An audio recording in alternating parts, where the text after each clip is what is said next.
Hello बच्चों, जय हिंद, वंदे मातरम। आज हम लोग करेंगे 5 के का। ठीक है, यहाँ मैंने लिख दिया है टाइटल में, प्रश्न 5 के सभी प्रश्नों का हल देखें। ठीक है, देखिए दिख नहीं रहा था। प्रश्न 5 के सभी प्रश्नों का हल देखें। उसी सीरीज में पहला क्वेश्चन 5 का, 27 डिग्री सेंटीग्रेड पर यूरिया के m/10 विलयन का प्रसारणता ज्ञात करना है। आप जानते हैं आर सार्वत्रिक गैस नियतांक होता है जिसका मान दिया है 0.0821 लीटर वायुमंडल प्रति केल्विन मोल। ठीक है, इतना दिया हुआ है। सबसे पहले हम लोग क्या करेंगे प्यारे बच्चों, सूत्र लिख लेंगे जिससे पता चल जाएगा हमें क्या चीज चाहिए। ठीक है, देखो इसका मूल सूत्र क्या होता है प्यारे बच्चों, पी बराबर NRT होता है। तो आइए पहले जो जो इसमें मान है उसको निकाल लेते हैं। ठीक है, तो देखिए टी बराबर 27 डिग्री सेंटीग्रेड दिया है और इसको हम किस में बदलेंगे बच्चों, केल्विन में बदलेंगे। तो क्या करते हैं, प्लस 273 केल्विन जोड़ दिया जाता है। ठीक है, तो यहाँ जोड़ेंगे 27 में तो कितना हो जाएगा, 300 केल्विन हो जाएगा। आर का मान पहले ही दिया है। ठीक है कि 0.0821 लीटर एटीएम प्रति केल्विन मोल। ठीक है, तो बात हो गई।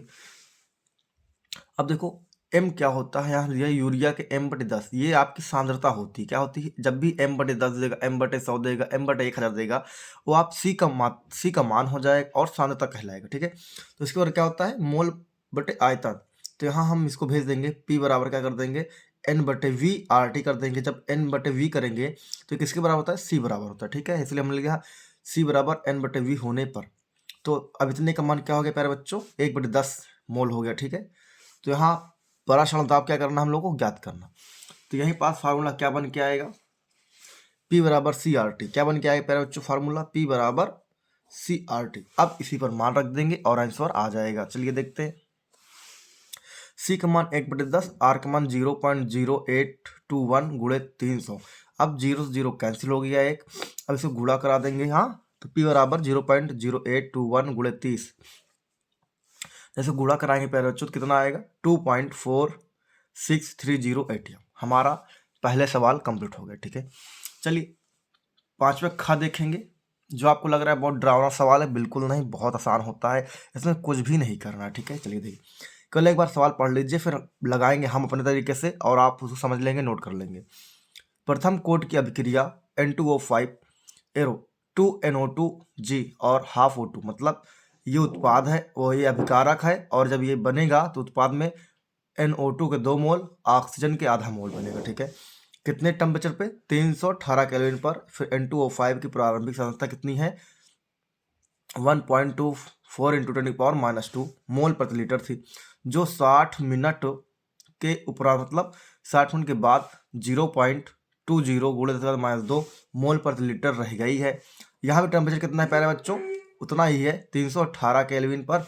अभिक्रिया के वेग स्थिरांक की गणना कीजिए। ठीक है, अब हम लोग को कुछ भी नहीं करना है, हम जो आपको बताएंगे वही याद रखेंगे और वैसे ही सवाल आपके हल हो जाएंगे। चलिए देखिए, प्रारंभिक सांद्रता हमने आपको क्या बताया अभी तक, ए होता है, कितना दिया है, 1.24 इंटू 10⁻² मोल प्रति लीटर। फिर कह रहा टी समय बाद, है ना, तो 60 मिनट तो हो गया। अब कुछ समय जो निकलता है बाद में कितना होता है, वो A-x होता है। क्या होता है बच्चों, A-x होता है। तो देखिए A-x कितना होगा, 0.20 इंटू 10⁻² मोल प्रति लीटर। और यहाँ पूछा वेग स्थिरांक के ज्ञात करना, तो बिल्कुल आइए, अब सवाल में केवल इतना ही की जरूरत है। ठीक है, इतने की ही जरूरत है, लेकिन सवाल कितना बड़ा है आपको देख के डर लग रहा होगा। हम वादा और पूरे पक्की राज कह रहे हैं कि जब परीक्षा में आया होगा इसको बहुत कम बच्चे कर पाए होंगे, ये समीकरण देख कर डर गए होंगे, है ना। लेकिन है कितना आसान, इस बार से अब हर बच्चा करेगा। चलिए आगे देखते हैं कैसे लगेगा।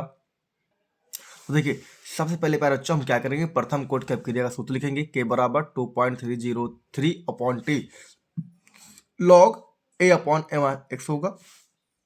फिर अब मान रखना स्टार्ट करेंगे, के बराबर 2.303/60 लॉग, फिर ए का मान है 1.24 इंटू 10⁻², बट्टे में कितना होगा प्यारे बच्चों, जो भी A/x मान था 0.20 इंटू 10⁻²। अब 10⁻² से 10⁻² कैंसिल हो जाएगा, इतना पता ही होगा, आप इंटर में है ना। चलिए अब फिर क्या होगा, जब यहाँ से पॉइंट हटाएंगे तो जीरो ऊपर बढ़ेगा, देखिए बढ़ गया है, और ऊपर का हटाएंगे तो जीरो नीचे बढ़ जाएगा। ठीक है, तो हो जाएगा के बराबर 2.303/60 log 124 गुणे 200 और 100 और बटे 20 गुणे 100। 100 से 100 कैंसिल हो गया प्यारे बच्चों। ठीक है, अब हम इसको भाग कर देंगे, 124 को 20 से भाग कर देंगे। ठीक है, तो कितना आ जाएगा प्यारे बच्चों, देखिए इधर मैंने कैलकुलेशन कर दिया है, तो 6.2 आ जाएगा। कितना आएगा, 6.2 आ जाएगा। और 6.2 को हम लोग लॉग में लेके चलेंगे तो के बराबर 2.303/60 लॉग 6.2। अब देखिए मैंने इसका मान लिख दिया है, लॉग 6.2 कितना मान होता है, 0.7923 होता है। ठीक है, इसका मान हम लोग रख देंगे, और फिर कंडीशन हल करने में आसानी हो आपको, तो हमने क्या किया, यहाँ से 0.123 हटाया तो कितना जीरो बढ़ेगा, 3 जीरो बढ़ेगा। ठीक है, तो 2203/60 गुणे 1000 गुणे लॉग 6.2 का मान 0.7932। अब क्या है समझिए, जब 2303 को 60 से भाग किया जाएगा प्यारे बच्चों, तो कितना आएगा, 38.383/1000 गुणे 0.7932 हो जाएगा। और फिर जैसे ही हम लोग इसको गुणा कराएंगे, इस वाले पद को इससे गुणा कराएंगे, ठीक है, तो क्या हो जाएगा, 30.411 आ जाएगा। और 1000 से भाग करेंगे तो कितना आएगा, बात समझिए, एक भाग करेंगे 0.3 आगे लग जाएगा। और या फिर आप इसको घातांक रूप बना ले, 10 के 3 मान ले, इसको ऊपर ले जाएंगे, कितना हो जाएगा, 10⁻³ हो जाएगा। तो कितना हो गया, के बराबर 30.411 गुणा 10⁻³ हो जाएगा। और आपको पता है जब दाएं से बाएं चलते हैं तो क्या होता है, घात माइनस में आती है, तो एक अंक और आगे आ गए हम यहाँ तक, तो क्या होगा, 3.0 क्या होगा बच्चों, 3.0411 हो जाएगा। और 10⁻³ और प्लस क्या हो जाएगा, +1। ठीक है, क्योंकि दाएं से चलते हैं बाएं की ओर तो प्लस होता है, और बाएं से जब चलते हैं दाएं की ओर तो माइनस। 3 में से 1 गया, 2 बचेगा, कितना आ जाएगा आंसर, 3.0411 गुणे 10⁻² प्रति मिनट, ये सवाल का आंसर हो जाएगा। ठीक है बच्चों, चलिए नेक्स्ट देखेंगे सवाल नंबर 3। ठीक है, तो चलिए बच्चों देखते हैं सवाल नंबर 3 यानी 5 का देखेंगे। संक्रमण तत्वों की 4 विशेषताएं की बात किया, मतलब जो संक्रमण तत्वों में 4 प्रमुख बातें, आप उनको लिख दीजिए, कोई समस्या नहीं होने वाली। आपने इतना पढ़ाई की है कि आप 4 क्या 40 भी लिख सकते हैं। ठीक है, चलिए देखिए मैंने इसमें 4 लिखे हैं कुछ अपने हिसाब से, कि जो आपको बसाने से याद हो जाए। इससे एक से अधिक एवं उच्च घनत्व के कारण भी क्या होता है, इनमें इलेक्ट्रॉनों की संख्या क्या होती है बच्चों, अयुग्मित होती है। क्या होती है अयुग्मित, हम जानते हैं ना, अनपेयर्ड, मतलब जोड़ा भर ना पाए। ठीक है, दूसरा होगा समान आकार होने के कारण, है ना, ये तत्व मिश्र धातु बनाते हैं। ठीक है, बात समझिए, कि अगर इसे मान लो 1 2 3 4 क्या समान आकार के हैं, इनको जोड़ दिया जाएगा तो एक बड़ा आकार ले लेगा ना, तो इसे क्या बोलेंगे हम लोग, मिश्र धातु कहा जाएगा। ठीक है, तो बात समझ गए, मतलब समान आकार छोटे होने के कारण ये क्या करते हैं बच्चों, आपस में जुड़ जाते हैं आसानी से, और एक नया धातु बनने से क्या नाम होता है, मिश्र धातु होता है।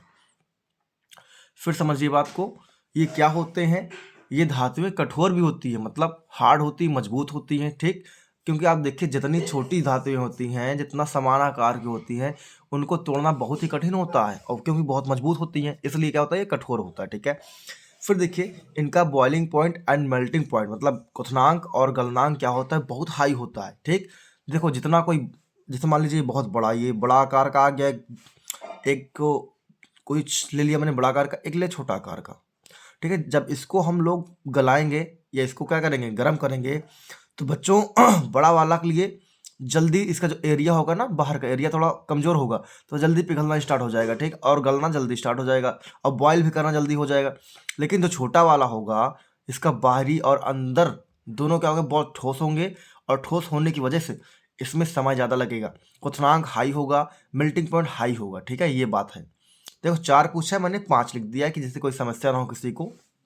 तो देखिए छोटे आकार एवं उच्च घनत्व के कारण ये तत्व क्या होते हैं, जटिल यौगिक बनाते हैं। मैंने यहाँ बताया ना कि जितना छोटा होगा उतना हाई टेम्परेचर झेल लेगा, उतना हाई मेल्टिंग पावर भी झेल लेगा, और जब इतना ज़्यादा झेल लेगा तो क्या होगा, जो उससे बनेगा बहुत ही कठोर होगा, बिल्कुल आयरन मैन की तरह बन जाएगा, कि तोड़ना नामुमकिन हो जाएगा, टूटेगा तो है लेकिन नामुमकिन सा हो जाएगा। ठीक है, चलिए नेक्स्ट करेंगे पांचवे का चौथा क्वेश्चन जो आपको दिख ही रहा है।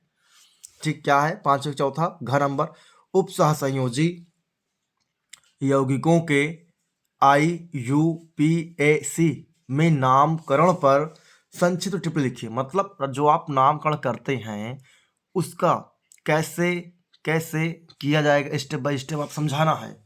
चलिए आइए समझ आते हैं। देखिए जैसे अगर मैं यही कोई एग्जांपल लिख दूं, देखो जैसे एक एग्जांपल होता है आपके बुक में है K4FeCN का हेक्सा। ठीक है, ये सवाल हो गया है। तो सबसे पहले हम क्या करेंगे, पॉजिटिव वाले को लिखेंगे, फिर लिगेंड वाले को लिखेंगे, फिर धातु वाले को लिखेंगे। ठीक है, जो मैंने यही सारा नियम यहाँ लिख दिया है। ठीक है, देखिए पहला पॉइंट मैंने लिखा है, अगर कोई किताबों में नहीं मिलेगा ना गाइडों में मिलेगा, क्योंकि मैंने अपने आप से लिखा है। ठीक है, नामकरण करते समय सबसे पहले क्या लिखेंगे बच्चों, देखो धनात्मक तत्वों का नाम लिखा जाता है। जैसे हमने यहाँ K4 लिया तो K4 पॉजिटिव होता है, इसलिए धनात्मक है तो पहले किसका नाम लिखेंगे, K4 का नाम लिखा जाएगा। ठीक है, दूसरा बात, धनात्मक तत्वों के बाद क्या लिखा जाएगा, लिगेंड का नाम लिखा जाएगा। लिगेंड क्या होता है, जो केंद्रीय धातु को चारों ओर से घिरे रहता है। यहाँ पास लिगेंड क्या है आपका CN, लिगेंड कितने बार, 6 बार, तो 6 बार Fe को घिरे रहेगा, तो Fe क्या होगा, केंद्रक हो जाएगा, केंद्रीय धातु हो जाएगा, लिगेंड आपका CN हो जाएगा। ठीक है, तो क्या करेंगे, धनात्मक तत्वों के बाद प्यारे बच्चों लिगेंड का नाम लिखा जाएगा। ठीक है, चलिए फिर तीसरा पॉइंट समझेंगे। तीसरा पॉइंट समझेंगे, देखो लिगेंड के बाद, लिगेंड के नाम के अंत में, लिगेंड के नाम के अंत में क्या होता है, आइड लगा होता है। तो आइड शब्दों को क्या करेंगे बच्चों, हटा देंगे। ठीक है, किससे रिप्लेस करेंगे, ओ शब्द से क्या कर देंगे, इसको रिप्लेस कर देंगे। ठीक है, आइड शब्दों को हटाकर ओ लगा दिया जाएगा, ये इसकी नियम होता है। ठीक है, चलिए चौथा देखेंगे, लिगेंड के बाद, ठीक है, लिगेंड के बाद केंद्रीय धातु का नाम लिखा जाता है। ठीक है, अब भाई धनात्मक हो गया, लिगेंड हो गया, उसमें आइड हटाकर ओ लगा दिया गया। अब क्या लिखेंगे, केंद्रीय धातु जो केंद्र के होगा, जो बीचों बीच में होगा, उसका नाम लिखेंगे। ठीक है, फिर देखिए उसके बाद भी कई सारे पॉइंट बचे होते हैं, बहुत इंपॉर्टेंट होते हैं, इसको ध्यान नहीं देते बच्चे। तो देखिए बहुत सारे पॉइंट होते हैं।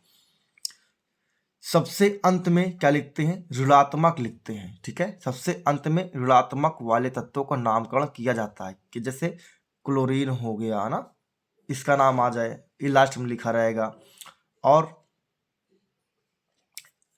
F आ गया, ब्रोमीन आ गया, इस तरीके से जब एलिमेंट आएंगे तो इन सब का नाम क्या होगा बच्चों, बाद में लिखा जाए। क्यों, क्योंकि इन सब पे निगेटिविटी 1 होती है, -1 लगा होता है चार्ज।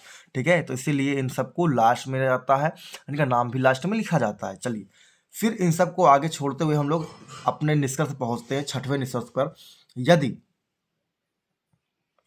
धनात्मक और ऋणात्मक दोनों में कोई नहीं है तो क्या करेंगे, सबसे पहले लिगेंड को लिखा जाएगा। ठीक है, सबसे पहले लिगेंड को लिखा जाएगा और फिर केंद्रीय धातु को लिखा जाएगा, और उसके बाद ऑक्सीकरण संख्या लिख दी जाएगी, किस शब्दों में, रोमन अंकों में। ठीक है, उसके बाद क्या करेंगे, रोमन अंकों में उसकी संख्या लिख दी जाएगी। तो इस तरीके से आपके जो हैं 5 के सभी क्वेश्चन कंप्लीट हो गए प्यारे बच्चों। तो ऐसे ही वीडियो देखने के लिए यहाँ तक कोई आया हो तो जरूर से जरूर सब्सक्राइब कर ले, वीडियो को लाइक करे, अपने दोस्तों को शेयर करे। ठीक है, देखिए मैंने आपके लिए और क्वेश्चन करके रखा है। देखिए अभी तक मैंने इसे हल भी नहीं किया है, अब इसे मैं आज हल करूंगा, फिर नेक्स्ट डे वीडियो बनेगी। ठीक है, तो मिलते हैं बच्चों नेक्स्ट वीडियो में। जय हिंद, वंदे मातरम।